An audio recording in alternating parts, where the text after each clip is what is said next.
I was a 25-year-old law school student teaching high school kids in East Oakland. It's where I grew up. It's a neighborhood I'm very familiar with. We heard gunshots every night, and the sound of sirens was your cue to turn the lights off. For me, as the youngest of 11 kids to a refugee family, I didn't have much. And like my peers, I was in and out of trouble my whole life. But luck intervened on my behalf. I became the first in my family to go to college, and then the first in my community to go to law school. Thank you. The goal in my life, though, was never to escape poverty, but it was to figure out how do we end it. And to start, I went to teach in high school classrooms to help young people figure out how to break the cycle of poverty in their families. And one night, I was working on my lesson plan, and a headline popped up. It said, "The mayor is going to run for statewide office." And something in me reading that, it just snapped. How dare he? How dare he? He's never even been to my neighborhood. How is he going to represent us in the state capitol? I was furious. I banged out an email, and before I could overthink it, I hit send. It felt really good. I panicked a little, but then I realized I'm nobody, and no one's going to read this. It'll be okay. Y'all know what happened, right? I get an email the next day, and the mayor goes, "I would love to come and visit. I'll be there Friday." Yeah, I was not ready, but Friday came along, and he showed up. He had a suit, he had a smile, he had no staff. And our East Oakland classroom was there with all our East Oakland energy that you don't care about us, so we don't care about you, that energy. But he was not intimidated. To his credit, a classroom full of high school teenagers glared at him as he walked to the front, gave a look at them, and said, "Here's my vision.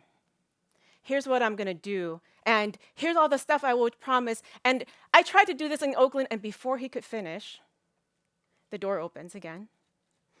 And it's Dee Harris.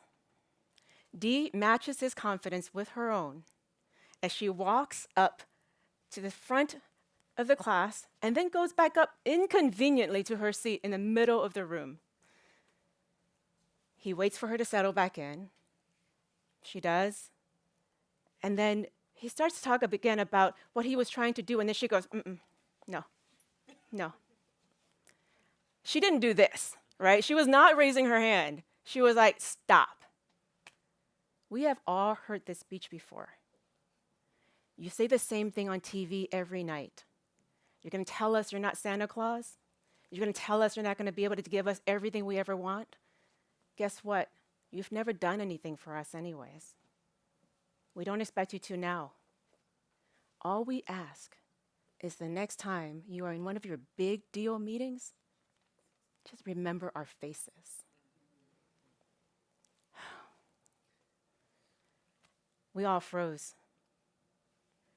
To the mayor's credit, he didn't leave, he didn't storm off, and if he was offended, he didn't even show it. He actually sat down and said, "Okay, so tell me, what is it like here?" And suddenly it was like the light came on in the room. Everybody started talking at the same time. All the students wanted to talk about their experiences, how they had to go across town just to play soccer, and you have to cross gang territory to get there. How that was so unsafe if you're waiting for a bus that takes an hour to get there. The girls were talking about how it was dangerous even for them to walk home from school. And even when they got home, sometimes their homes weren't safe. They talked about how there was nothing for them to do on the weekends but to get in trouble, and the only recruiters around there were up to no good. To the mayor's credit, he listened. There were no cameras, there were no talking points. He listened. 8 years later, I had now become a full-on lawyer. I have been passing laws across the country, working on the same problems the young people talked about, creating parks and playgrounds in neighborhoods, creating good jobs with workforce pipelines for young people, apprenticeship programs, creating green jobs, environmental solutions. But the most ambitious one I was working on, I'm super excited about, it was the one in California. I mean, of course, right? And we were going to create this law that would make big polluters pay. They would have to clean up and then pay up if they weren't cleaning up fast enough. And we had the audacity to even say, on top of that, the money should go to the communities that have been paying already with their lives and their lungs, right? I'm glad y'all supported it because a lot of companies did not. They said, no, we don't think this is right. You're going to hurt the economy. People in positions of power were saying, no, we had other ideas for that money.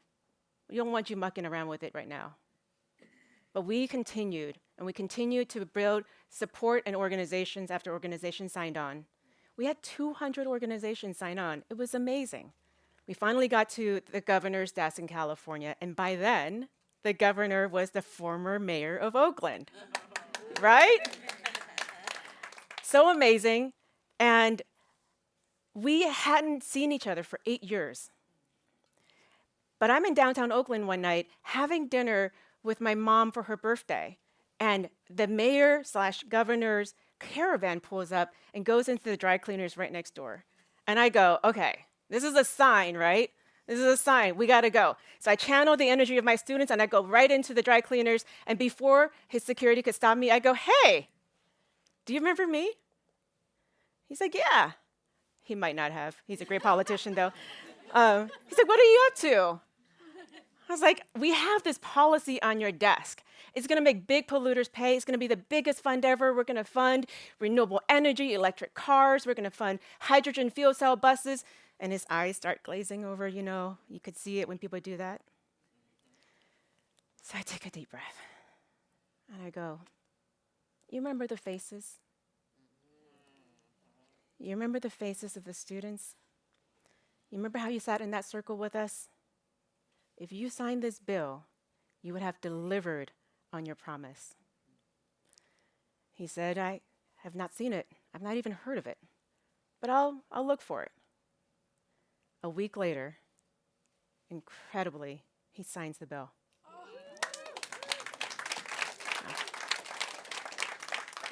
To date, it has been over $9 billion from big polluters to the communities like the ones in East Oakland.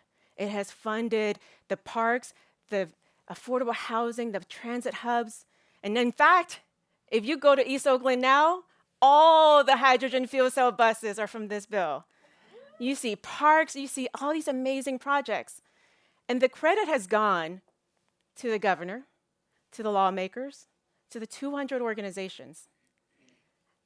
I want to make sure we don't forget the girl who reminded us to remember our faces. You know, we live in a world now that worships that solo hero, that charismatic leader at the top. And we all have been working in silos. I want to make sure we don't forget the people who are behind all of this, because none of us can do this alone, right? We're bombarded with these messages say, the fight is too big, and you are too small. So stay safe, stay home, stay silent. I want us all to remember, in those moments, if you ever feel as powerless as I do sometimes, to remember their faces. Remember their faces. Thank you.